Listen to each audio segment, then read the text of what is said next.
Thank you so much.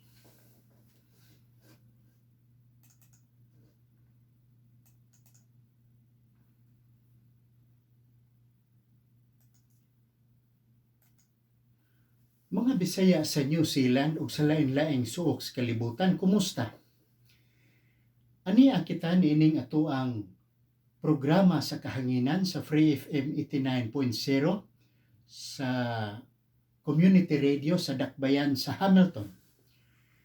Kining ato ang programa gidisenyo kini alang sa pagtubag sa mga pangutana ug mga kahibulong. Ug kining atong tulumanon naglangkob usab kini sa pagbasa sa mga pagpanghinangop, pagpasalamat, pagpasidungog o mga pahalipay. Ug niining higayuna atong basahon ang atong pipila ka mga pagpanghinangop.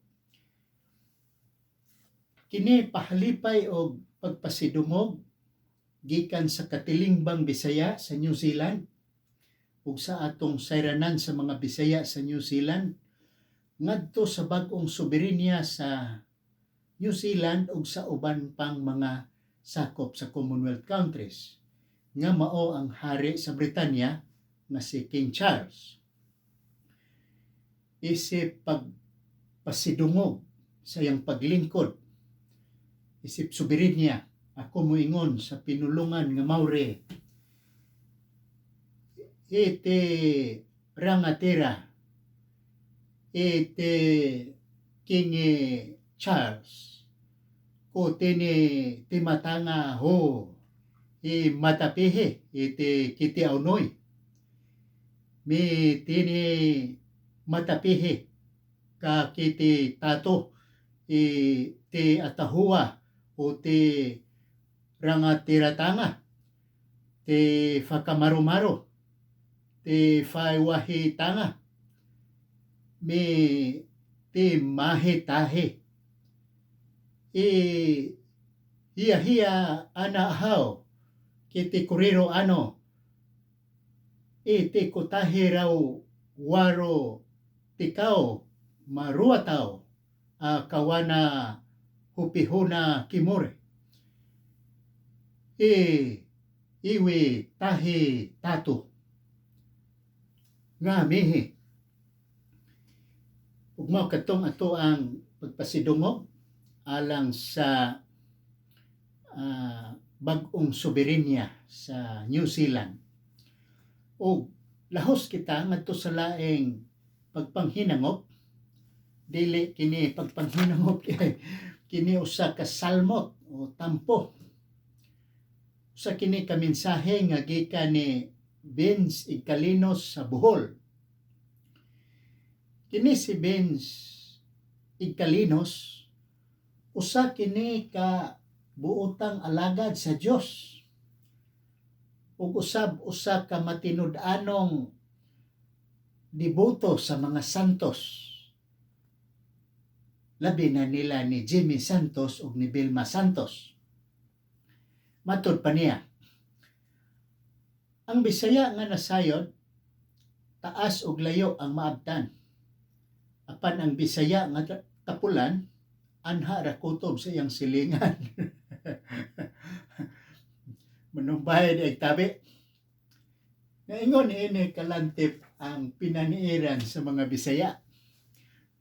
Makalingaw matulun-anon. Mga butang kini nga inyog yung kamingawan kung kamo manglali na sa laing dapit ni ining kalibutan. Dili mo adto na mo sa laing kalibutan kundi mulalin mo sa laing nasod. Niya usab kitay pagpanghinangop or greetings kini ngadto sa inahan sa Dakbayan sa Toledo nga si Mayor Joy Perales sa iyang banay o sa iyang buutan o ambungan nga kapikas nga si Honorable Engineer Amiboy Perales. Lunsay gining ilang paninguha nga muuswag o mulambo ang Dakbayan sa Toledo. Si Mayor Joy usa kini ka enfermera o sa in English pagitawag o registered nurse. Ug di kita maglangan nga atong lahuson na kini ngadto sa pinakauyok sa tuang tulumanon nga mao ang pagtubag sa mga kahibulong ug mga pangutana labi na gikan kini sa mga Bisaya nga tuang kadugo gyud og kaliwat na ako man na silang giisip gyud nga kaliwat gyud na sila tanan. Bahala nag ilang tawag nako dudong o tawgon ko nila usay tiyo usay bro usay bisag unsa nila ilang tawag nako. Buti pasabot nga kaliwat ra day mi tanan. Nagtinahuray man mi isip mga kabanay. Nya ato kining tagaag pagpatalinghog ang kang Tomas. Si Tomas nangutana kini atong usang semana. So kining iyang pangutana karon usa kini ka follow-up question. Ug gitawag nato dason nga pangutana. Matud pa niya, last week I asked about insights on sole trade business. Ang akong problema kay nagtrabaho pa ako karon sa usa ka company nga usapod ka electrical services. Mamiligro kaha ko ini sa kaso nga conflict of interest, attorney. Usa man ka bahin sa among kontrata dinhi sa New Zealand ang conflict of interest. Ang imong pangutana kung mamiligro ka ba sa conflict of interest. Ang akong tubag niya na ang conflict of interest makadot diha kanimo kung ikaw anaa pa sa ilahang kiliran. Naa ka pa nagserbisyo ka pa isip trabahador or padayon pang imuhang pagpangimpleo diha kanila. Sa panahon nga maputol na ang imuhang kontrata, kung palagputon ka ba nila o mo-resign ka ba or unsa pa diha nga muguwa ka na sa ilahang poder isip trabahante, ang conflict of interest dili na makadot nimo. Apan magmatngon ka kay adunay duha ka butang nga pwedeng magukod ka bisag ang kontrata na putol na, sama anang restraint of trade. Ang restraint of trade mao kanang did-an ka sa kontrata nga mopahigayon sa imuhang patigayon o negosyo. Sulod sa distansya o sulod sa usa ka panahon, sama sa dili ka pa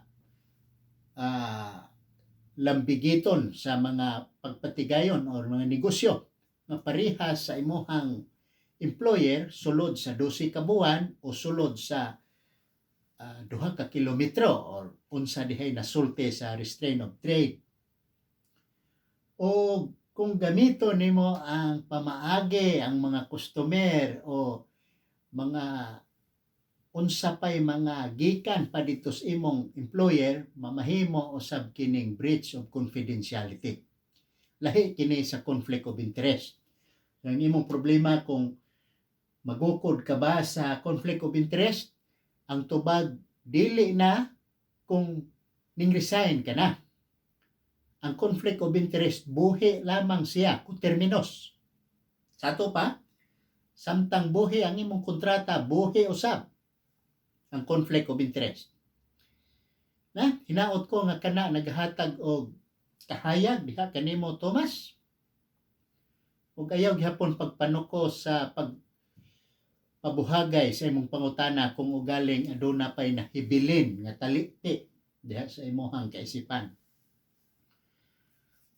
Adto kita sa usa ka pangutana nga way pangalan. Matud pa niya, nganong dili man tanan maka-avail og garden leave? Nati man kining garden leave talagsaon kini. Dili kini siya sagad nga mahinabo. Ang garden leave mao kini ang sitwasyon nga pahunungon ka og trabaho sa imong amo hangtod sa di ka pa mugawas na, ug sa dihang naghunong kag trabaho sweldohan kanila or bayran kanila sa sweldo na dili kini suspenso. Ang garden leave usa lamang kini ka pamaagi nga sa dili ka papalagputon pahunongon kag trabaho aron dili ka makakaykay dito sa kasayuran nga tua sa imong employer na mahitungod dito sa negosyo sa imong employer. Buti pasabot nga kining garden leave gi-reserve lamang kini, gitagana lamang kini sa mga posisyon nga adunay taas nga katungdanan ug dunay access didto sa mga kasayuran nga delikado. Usa niini mao ang pananglit ang manager o taas nga superior officer sa usa ka airline. Ug sa dihang moingon siya nga mutapon siya dito sa laing airline company, gipahunong dayon siya trabaho sud sa 6 ka buwan. So garden leave kato. Sa di ka pa mutapon 6 ka buwan ka usang hunong og trabaho aron mapugnan nga ikaw makabuki dito sa mga kasayuran sud sa kumpanya. No? So taas ang katungdanan o ang imuhang posisyon naglambigit sa access sa information. Na? Munang kanang garden leave dili kana sagad, dili tanan ana maka-avail. Salamat sa imong pangutana og hinaot ko aduna kanay kahayag diha sa imong panlantaw. Paingon kita ngadto sa pangutana ni George. Ang kang George, ingon siya, ang akong employment contract dili klaro mahitungod sa renewal sa akong visa. Mapugos ba nako ang akong employer sa pagsuporta sa akong visa attorney? Na kining imong pangutana, mapugos ba nimo ang imong employer sa pagsuporta sa imong visa? Ako nang timan-an. But pasabot nga, di usahan na ako tubagon. Isuroy-suroy taon na ka diha sa mga hilit-hilit nga lugar. Na? Nang imuhang ipangutana nga, ang imong employment contract, dili klaro. At timan George, nga kanang pulong dili klaro, lahi ka na sa pagkasulti nga wa masulti. Nga mingong kag, ang employment contract dili klaro, unsa may mong but pasabot? Dili klaro, kay nasulti pandi masabtan, or wala gyud dito masulti sa kontrata, mo nang dili klaro. Kung wa na masulti sa imong kontrata, klaro ka na, nga kanang butanga excluded. So gitawag nag exclusionary rule. Basta wa masulti dito sa kontrata, wa na dito masalot. Ha? What is not included is excluded. Karon, kung ang imong pasabot dili klaro kay naa sa kontrata mabasa apan dili masabtan, mo nang dunay kalahian ang dili klaro o dili wala masulti. Na imong pasabot nga dili klaro kay naa sa kontrata unya di masabtan, ang contra profferentum rule ang mo-apply niya nang higayuna. Ang contra profferentum rule, kung ang kontrata dunay mga pulong diha nga dili masabtan, sabton kana siya pabor ngadto sa tao nga ningpirma sa kontrata o batok against, batok ngadto sa nagbuhat sa kontrata. No? Kinsay nagbuhat anang kontrata niya dili klaro, sabto na siya batok dito sa nagbuhat. Now, timan-ay kana nga ang renewal sa imong visa imo kanang katungod. Ug samtang buhi pa ang imong kontrata sa imong employer, ang imong employer musuporta lamang sa imong visa.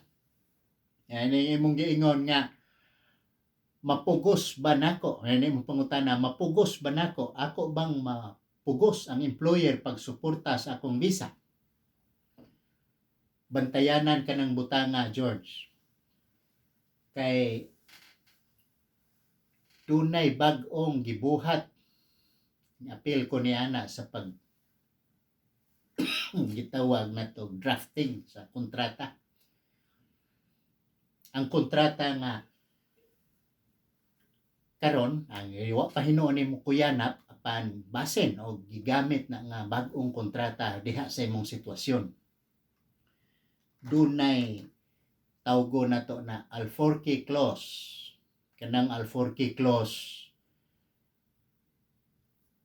ang ako kanang girekomenda nga ibutang sa kontrata nga ang abandonment tagaan og definition nga maglangkob sa mga butang sama sa failure, ang abandonment or pag-ikyas or pagsibat kanang muabot kana nga maglangkob or maglakip sa mga butang nga kapakyas nimo sa pagrenew sa mga kinahanglanon.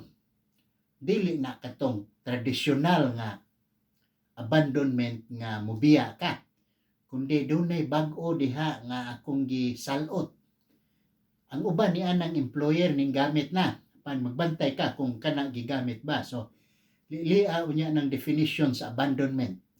Ug imo nang makit-an nga ang abandonment kay gibuhatan ko nagbag-ong definition nga maglangkob kana sa kapakyas sa pag-renew sa lisensya, sa visa, or uban pang mga kinahanglanong dokumento. Pakyas ka renew ni ana, isipon ka na nga abandonment. O mapakyas usab ikaw sa pag hangyo sa imong employer.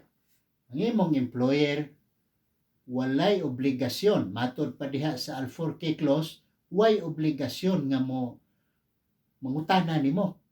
Oy, unsa na may imong visa? Ikaw mismo ang mo hangyo ngadto sa imuhang employer. O dihang higayon na mapakyas ka ganig hangyo sa employer nya nang nangahuman ang imong dokumento, ang imong visa o lisensya, isipon ka na nga ning abandon sa imong trabaho. Na?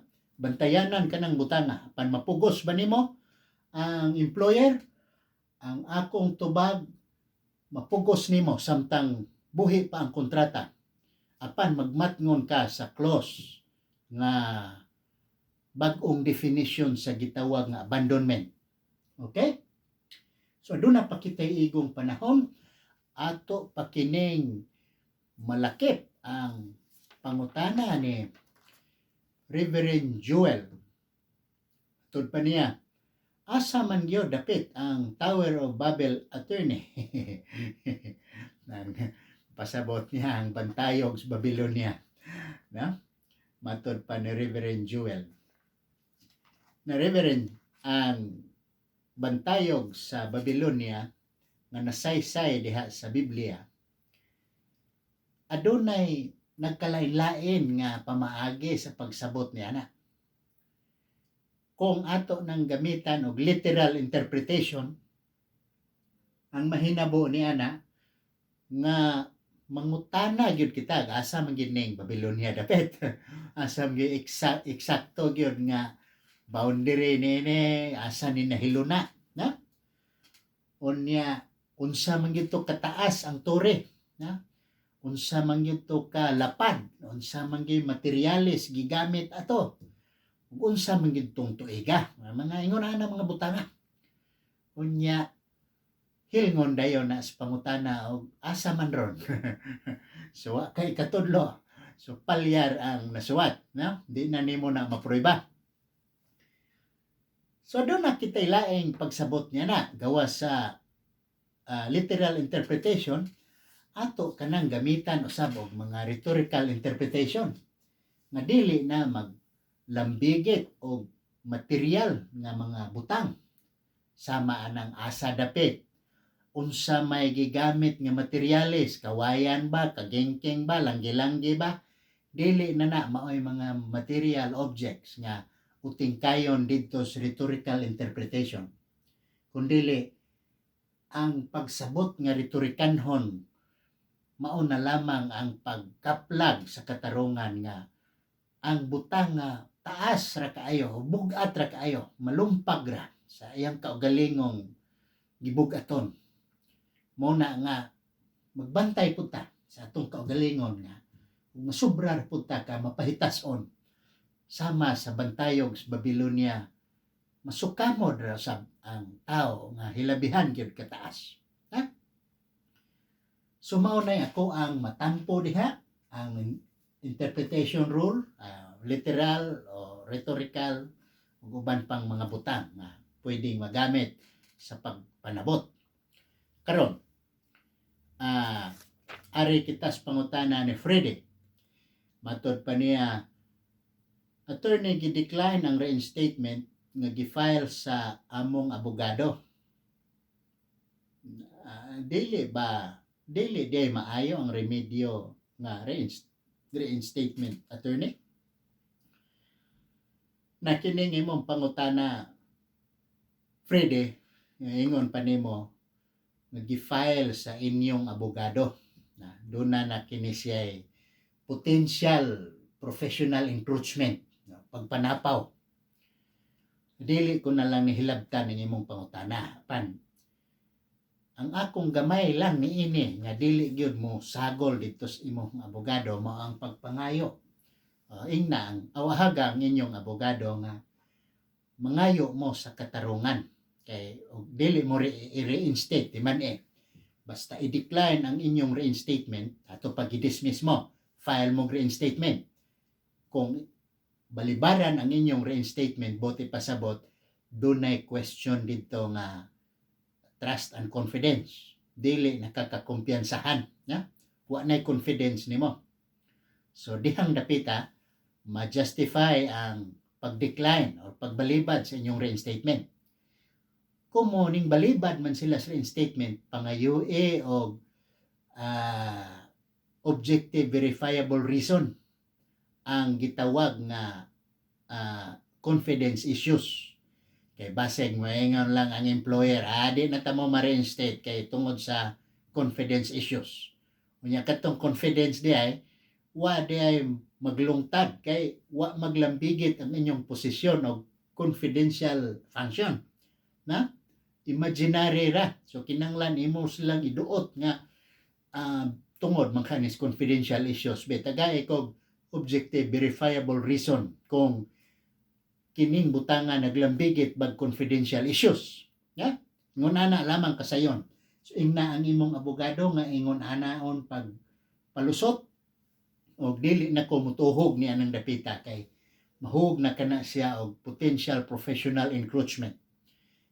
Dili na kana ethical. So mismo kita ngadto sa kang Jan. Matod pa niya, I was injured at work. I was a machine operator. The machine was unsafe. Now, ang imuhang pangutana din can I claim for compensation against my employer? Ang imong bot pasabot nga ang injury caused by unsafe machine operation. Ang kadtong unsafe nga handling or operation of machine.